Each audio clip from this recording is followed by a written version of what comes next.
Hey guys, welcome back to another video. Today I'm making a tutorial video for SquarePeace 2. No, this is not going to be a beginner guide. I'm not going to walk you through the game. I'm going to be teaching all the core mechanics of the game. So, first off, when you first join the game, there's your race. You can re-roll race. You start with one race roll. You can get more race rolls from codes or Robux. You can find codes in the pinned messages for the general chat for the Discord server. The Discord server can be found in the social links to the game. So there are many different races. The races all do different things. Really, the best race just depends on what you want. Personally, I like Mink the most. It's 10 base damage is a massive jump start at the beginning of the game, and and that's still a lot of damage even with max strength Blackleg. It's like 10% of my damage, which is actually really good. No, it's like 5%, but it's still really good. It also gives you 0.2 seconds extra stun, which may not sound like a lot, though. Like in an actual battle situation, it's actually really busted, especially when comboing.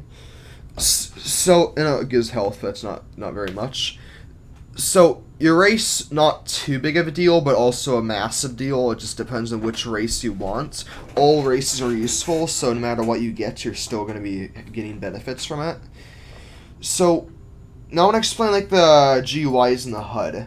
So this is your health bar right here. Right above that is your block bar. Your block. So I have 100 out of 155. That means I can block 155 damage worth of damage.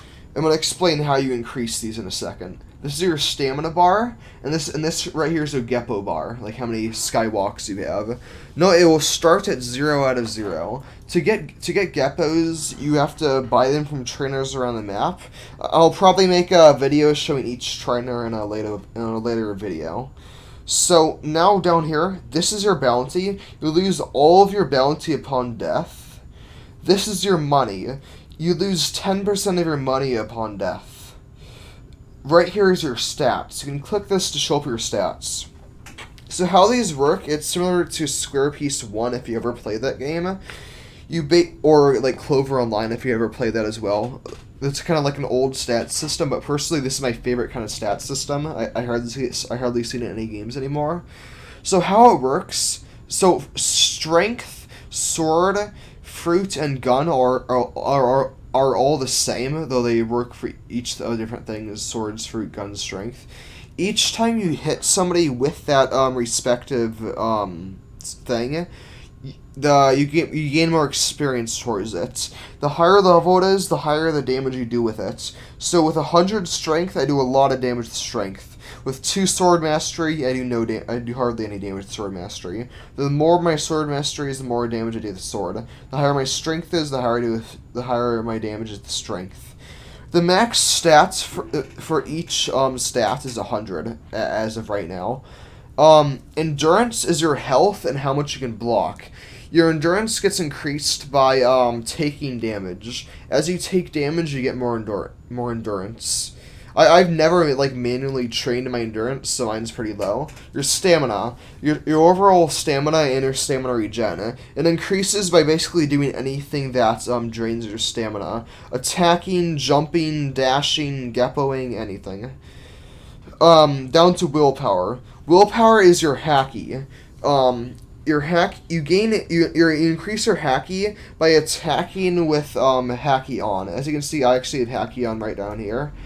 I'm not gonna explain how to get hacky. I'll do that in a different video. There's probably already videos up on that. But what willpower does is increases how much extra damage you do with hacky, and Buso hacky. It also increases how long your Ken hacky lasts. At max, I think it's 5 seconds or so. Your luck, I'm not entirely sure what your luck does. There's no actual dev or admin confirmation of what it exactly boosts. I'm pretty certain that increases how many times you get a critical hit. It probably increases the drop chance maybe how much money you get and how much bounty you get. I'm not sure about either of those. You increase your luck by getting critical hits. Every time you attack someone, there's a chance for it to do extra damage, and for the damage indicator to be green, and that's a critical hit. Each time that happens, you gain some luck progression. Now I'm going to go into your backpack. This is where all of your items are stored. You can store 10 items, but items stack. But also items in your hotbar do not are not like affected up here. Like they do not take up inventory space. So you can see right here, I have 10 iron ingots. But I can store those all and it only takes one bag slot. Also now I'm gonna go into your armor. Armor increases your health, but also some armors grant other bonuses, like a set bonus. Currently, Golby armor is the only armor that grants a set bonus. 10% damage reduction and 2.5% bonus damage. You can craft armor. There are multiple armors in the game. Monkey armor is the first armor. Bone is the second, and the third is Golby. Those are the 3 current armors in the game. So monkey armor. On the starter island, there are monkeys. Each time you kill a monkey, there's a small chance it will give you a monkey tail. You can talk to the monkey quest guy to craft that into armor. Bone armor. I'm not entirely sure how you get that. Golby armor. You get a certain amount of gold and ruby, and you craft it here at I believe this is called. What is this island called? Syrup Island? I think it's called Syrup Island. And you craft up in a guy in a hole over there. It's the best armor in the game currently. Note that armor and weapons break over time as they're used. That's why I honestly use Blackleg. But first, there aren't any actual sword styles in the game. There are swords but no skills. But I'd rather not deal with the durability. You can repair your armor and weapons by talking to a blacksmith. I don't think there's one on this island, but there's one on, like, the starter island. He's, like, at a hammer at a blacksmith station. It's pretty hard to miss. You can repair your armor there for a pretty expensive fee in the belly. Now I'm going to get onto the fruit system.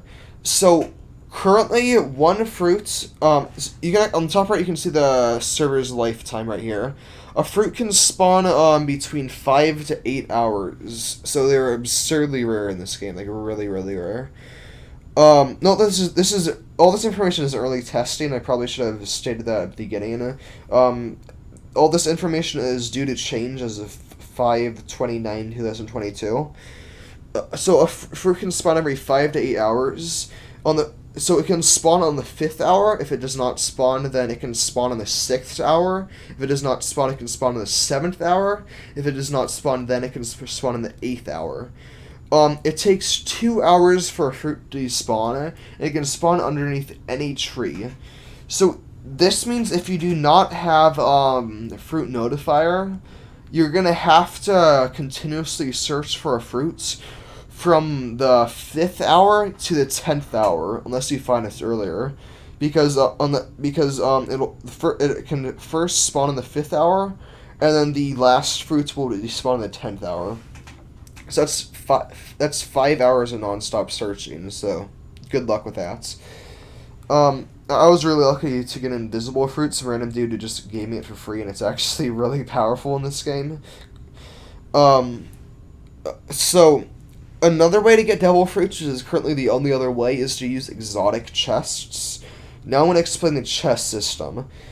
So you can gain chests and chest keys. You require one chest key to open one chest. You can acquire these from codes. You can acquire chest keys from digging up sand at the starter island. You can get a shovel to dig up sand for 3,000 belly at the general merchant guy. Or you can come here to Syrup Island and talk to this dude and craft a chest key for 10 gold or 5 iron, and then craft a common chest for 5 iron and 5 gold. You get gold and iron from doing the various quests and killing miners here in Syrup Island. That's the primary way to gain chests. I've been grinding them for actually quite a while now. So when you have a chest and a chest key, you can put your so by the way, you click to change items between your inventory and your hotbar. Oh, one thing I should explain. There's stat fruits, which are way more common than devil fruits, and you get them from various means. Like endurance fruits, you can get from like quite a few NPCs. You eat one of these stat fruits. There's a stat fruit for every stat, and it gives you a half an hour of double experience for that stat. Also, Roca fruits, they're pretty rare. They're a lot less rare than devil fruits. They're how you remove your devil fruit to change it. No, you do not lose your items when you die or leave the game. Actually, I'm not sure whether you lose a devil fruit if you die or leave the game, though you can store them at a storage guy, along with your money. Oh, yeah, one more thing I should say, you can store items and money at this guy right here. He's at multiple different islands. Also, this lady, this is the person you pay your gear at here. There are various quest NPCs. That's a quest NPC here. Okay, so back to chests. So when you put you don't need to have the you can just keep the key in your inventory. Though you have to click the chest to move it to your hotbar, and then I actually have enough iron and gold to make a key and a chest right now. So I actually prepared that before the video. So I'm gonna make a key. Done. I made a key. It's in my inventory, and now I'm gonna make a chest. There we go. Common chest. So I have a key in the chest. I bring the chest to my inventory. Note, these are all the items you can get from it, and the chance for each item. And like it says right above there, you need at least 3 clear items. Clear space in the inventory to use one. So when you click it, while you hold it and click with a key in your inventory, it'll appear this. This will appear. You can click 3 slots in this, and then once you click those 3 slots, you get three items to appear. It really just completely random. I always just click these because why not? And you get. Oh, I actually got really lucky. I got a stamina fruit and a quest scroll. Those are actually really nice. The quest scroll is actually a perfect example. I was hoping I was getting one of those. These are all the items you could have gotten if you clicked here, though. It's really just completely random. So as you can see here, I could have gotten an uncommon chest. And then with an uncommon chest, I could have gotten a rare chest. And then it goes up to exotic, and with those exotics, you can get a devil fruit. So these quest scrolls, they're actually absurdly important in this game. So as you can see, I can okay, let me explain the quest system real quick.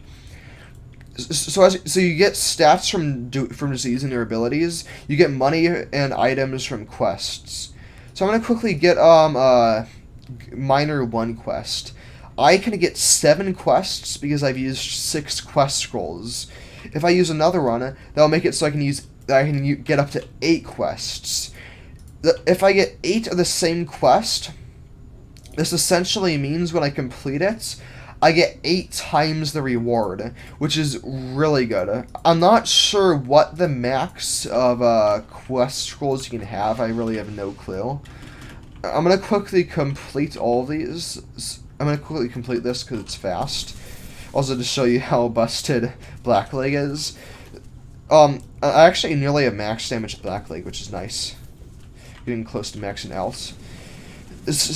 Note that currently miners are the hardest NPCs in the game to fight. That means they also give the most rewards, so that is nice. Also, this guy just dropped a iron. These guys can give you any of the bars. I love Suke. I've seen it in multiple other videos. It's really toxic for PvP.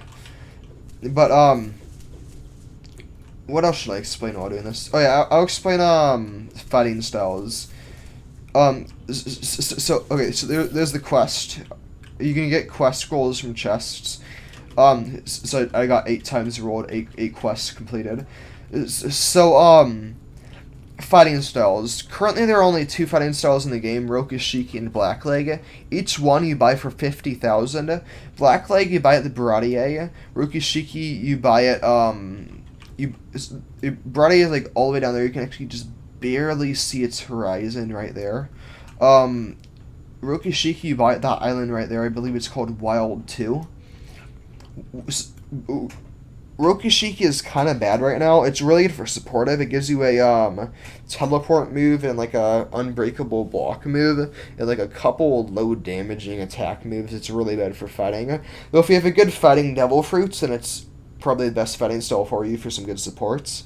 Though Blackleg, it's really good for fighting. I actually showcased Blackleg before. When you buy Blackleg, it comes with Diable Jambe, so you do not have to earn that separately. I think that might actually be about it. Is there anything I'm missing? No, basically not. Actually, wait. Okay, I'll explain the boat system. So at docks there are these guys these guys over here, which you can buy, repair, spawn, despawn boats from. You talk to them when you go to boat shop. There's 3 different boats right now. The rowboat costs 500, sloop costs 2,500, and galleon, which costs 13,000.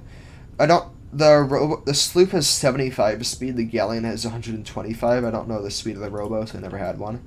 And then you can go to boat inventory to show you your boats. You can despawn them, spawn them, delete them, and repair them. Your boats do take damage by people attacking them, so you're gonna have to repair them with some of their armor and weapons. That's it. I believe that's about it. That's it for the video. Thank you guys for watching. I'll see you guys next time.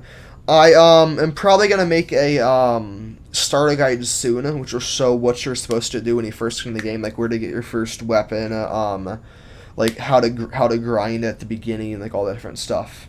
See ya.